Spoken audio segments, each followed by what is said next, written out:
Everyone loves a football fairy tale. A small club, a rich owner, global superstars, a dream come true. But what if I told you that behind the glitz of PSG, behind Neymar, Mbappe, and Messi, there's a man so powerful he can buy silence, rewrite rules, and reshape football itself? This is the story of Nasser Al-Khelaifi and how he became the €2 billion puppet master.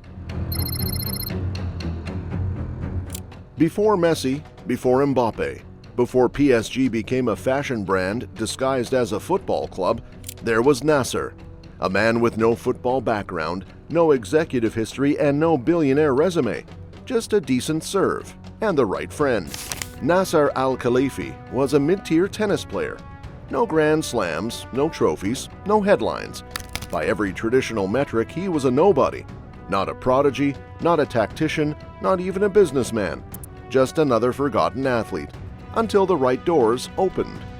But in Qatar, what matters isn't always trophies, it's access. And Nasser had it. His childhood friend? Tamim bin Hamad Al Thani, the man who would become Emir of Qatar, and the engine behind its global sports expansion. So when Qatar launched its soft power plan, Nasser became the chosen face. In 2011, Qatar Sports Investments bought Paris Saint-Germain. Nasser was installed as club president overnight. That same year, he also became chairman of BN Media Group, Qatar's crown jewel in sports broadcasting. This wasn't just a career leap, it was a message.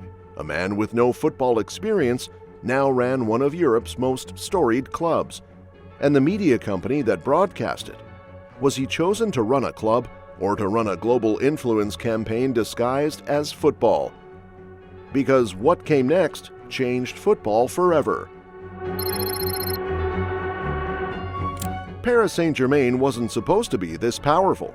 In 2017, they spent €222 million on Neymar, a record so big it shocked the transfer market. Then came Mbappe, Messi, Donnarumma, Hakimi, Ramos. In under 10 years, PSG spent over €1 billion on talent alone. But here's the part no one talks about. Despite that spending, the club posted massive financial losses, enough to trigger UEFA's financial fair play alarms. Under normal rules, this should have led to serious sanctions, but there was a catch. Nasser Al-Khelaifi was now on UEFA's executive committee. He was part of the body meant to investigate PSG while running PSG. That's not a loophole. That's the bank robber auditing his own heist. So how did PSG avoid punishment? Was UEFA too weak? Or was Nasser too well connected? Because while football fans were busy watching goals and fireworks, Qatar had bigger plans. PSG wasn't just a club anymore. It became a global ad campaign for the Qatari state. A front row seat to power. And Nasser? He wasn't just signing players, he was quietly shaping how the world saw his country. Is PSG really a football project, or a €1 billion disguise for something much bigger? It should have been the end of the story. In 2019, Swiss prosecutors opened a high-profile investigation into Nasser Al-Khelaifi. The charge? Bribery and corruption tied to World Cup broadcasting rights. The accusation was stunning. Nasser allegedly offered luxury villas in Sardinia to FIFA executives in exchange for favorable TV deals. He was called to court. Headlines exploded, but then he walked. Not once, twice. Cleared of all charges. Lack of evidence, they said. But here's the twist. Instead of stepping back from football politics, he got promoted. The same man who stood trial was invited to UEFA's executive committee, the very organization meant to regulate clubs like PSG. Conflict of interest?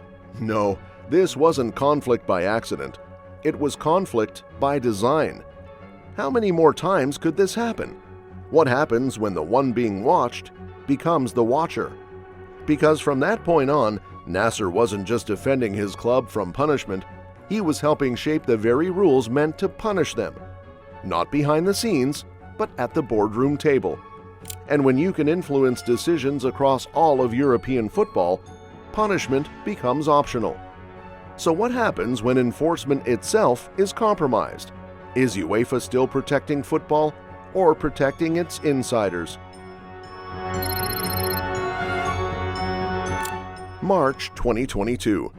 Paris Saint-Germain crash out of the Champions League. Again. But the story wasn't what happened on the pitch. It was what happened after. According to multiple sources, Nasser Al-Khelaifi stormed into the referee's room. He smashed property, threatened officials. Security was called, reports were filed. UEFA launched an investigation. The verdict? A small fine, a quiet statement.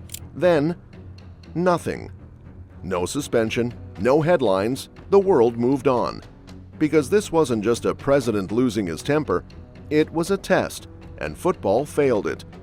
You see, Nasser doesn't just run PSG, he also runs beIN Sports, a media empire with rights to La Liga, Serie A, Ligue 1, the Champions League, and more. He controls the camera crews, the talking heads, the post-match angles. The same man influencing UEFA policy also controls how UEFA is seen. So how do you expose corruption when the man at the center of it literally owns the cameras? And if the media won't speak out, who will? In 2021, football faced its biggest power shift in decades. 12 of the biggest clubs in Europe, Real Madrid, Barcelona, Juventus, and others, tried to break away from UEFA and form their own European Super League. The backlash was immediate. Fans protested, pundits raged, governments got involved. But while everyone panicked, one man emerged as the hero: Nasser Al-Khelaifi. He publicly rejected the Super League, refused to join. He was celebrated as the savior of football, the one who stood for tradition, fairness, and the fans. But let's pause. Let's look a little closer. Because shortly after that decision, something strange happened. beIN Sports, owned by Nasser, secured massive broadcast deals with UEFA. PSG, the one elite club that stayed loyal to UEFA, received no criticism, no sanctions, no threats. Meanwhile, the breakaway clubs were fined, shamed, and threatened with bans. Was that a coincidence or a reward? Was it loyalty or was it leverage? Did Nasser kill the Super League to save football or to protect the monopoly he helped build inside UEFA? Because if UEFA crumbled, so would the empire he spent a decade weaving from the inside. Was this resistance to change or a chess move to stay king? Let's stop pretending this is just about football. Let's connect the dots. He owns a club, Paris Saint-Germain. He sits on UEFA's executive board, shaping the rules of the game.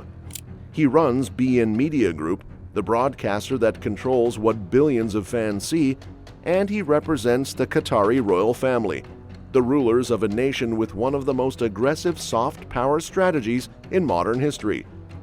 But here's where it gets darker. In 2020, a French-Algerian lobbyist claimed to have explosive evidence connecting Nasser, PSG, and political manipulation. Then, he vanished. He was reportedly kidnapped in Qatar, held without charges. The documents? Gone. The man? Eventually released, but now refuses to speak. No interviews, no leaks, just silence. Who silenced the story? And how many more like him never made it back? Because this isn't just a football operation, it's a geopolitical instrument. PSG isn't a club, it's a symbol. beIN isn't a broadcaster, it's a narrative weapon. Nasser doesn't just build influence, he erases threats, controls the camera, the commentary, and the consequences. If this empire exists in plain sight, what's still hiding in the shadows? By now, you've probably noticed something. Nasser Al-Khelaifi doesn't need to bribe referees. He doesn't need to fix matches. Because he doesn't control the players on the pitch. He controls the environment around them. the rules, the cameras, the headlines. He decides what the world sees, what it hears, what it remembers. He doesn't play the game, he defines it. If the Negreira scandal taught us about rigged results, Nasser teaches us how to shape perception itself, not by changing outcomes, but by controlling the story around them. And the most dangerous part? There is no oversight, no accountability, no limit to the influence. He's untouchable in media, protected in UEFA, and untouchable politically. He has access to the kings of football and the kings of countries. And yet, no major journalist dares dig deeper. No football body questions his power. No whistleblowers survive long enough to make it count. Because maybe the scariest truth in modern football is that the person pulling the strings never needed to break the rules. He just needed to make sure he was the one writing them. So here's the final question. If you had the power to reshape the game, to protect your empire, to control what millions believe is fair play, would you use it to inspire, or would you use it to manipulate? Because maybe Nasser Al-Khelaifi isn't just protecting Qatar's football investment, maybe he's protecting something much more dangerous, the illusion of integrity in the sport itself. Let's look at the scoreboard. He's never been convicted, never been voted out, still runs PSG, still runs beIN Sports, still sits at UEFA's inner circle, still shares tables with FIFA's elite. And yet, he's been at the center of more scandals, more investigations, and more influence than almost anyone in football today. So maybe the question isn't, did he break the rules? Maybe the real question is, who would stop him if he did? This was the story of Nasser Al-Khelaifi, the smiling face of global football, and maybe the man rewriting its future behind closed doors. But if this was just one man, what happens when an entire nation plays the same game? Up next, mapping the Qatar World Cup scandal, the inside map of bribes, silence, and how a desert kingdom won football's greatest prize without ever kicking a ball.